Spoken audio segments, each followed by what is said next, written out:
Good morning everyone, today we're bringing you a little comparison review of two TAG watches, very similar styles. So they're both Formula 1 style watches. Obviously this one on the left here is the Formula 1 Panda edition.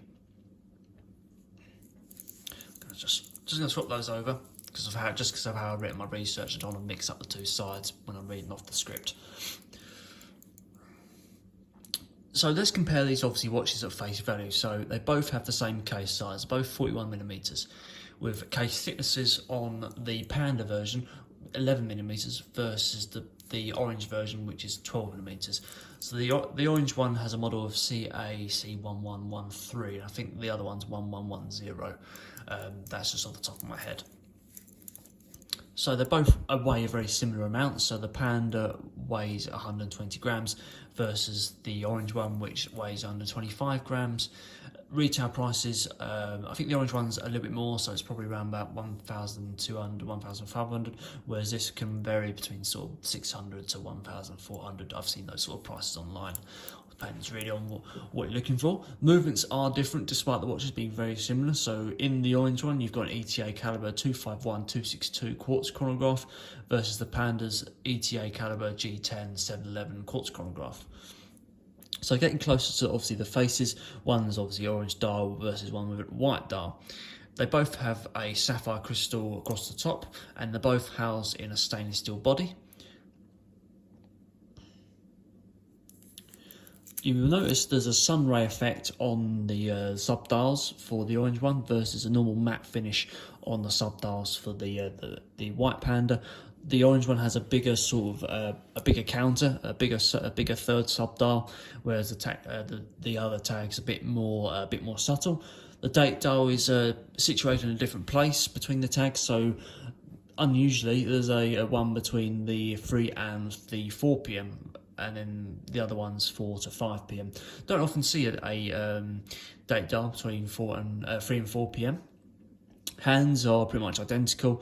Obviously the colours and the finish on the actual style of the hands, the actual counter of the seconds is different. There's lots of different sort of colour schemes going on here. It all depends really on personal preference, what you want to go for.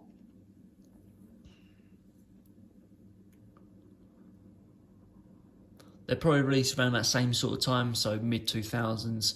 The orange one probably around about a little bit later, perhaps 2007 to 2010 versus the 2005 to 2008 sort of time, roughly.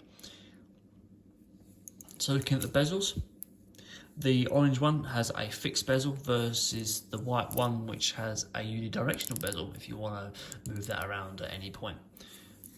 Come around the side of the casing, pretty much identical casings there, with obviously matte finish stainless steel and the black detailing going on. A black crown on the orange model versus a grey crown on the whiter model. The crowns are probably going to be the same, but let's have a little feel anyway.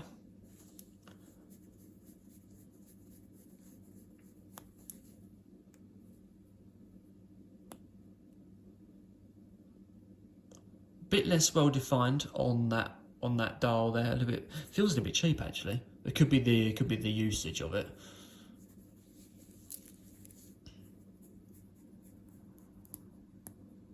Yeah, the white one has a bit more definition on the actual movement of the dial, the date dial, and the hands.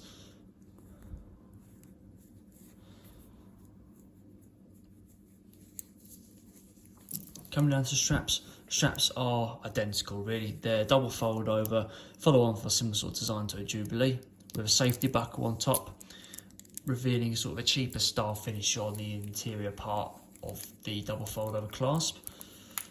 It's I'd actually expect better from TAG there really.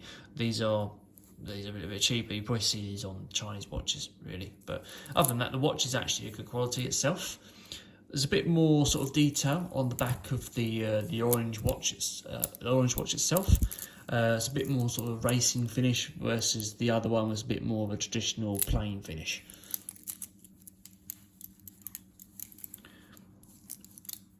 So there we go guys, that is a little comparison review of the two TAG Formula 1s from the mid-2000s. Hope you enjoyed that, and I'll see you in the next video.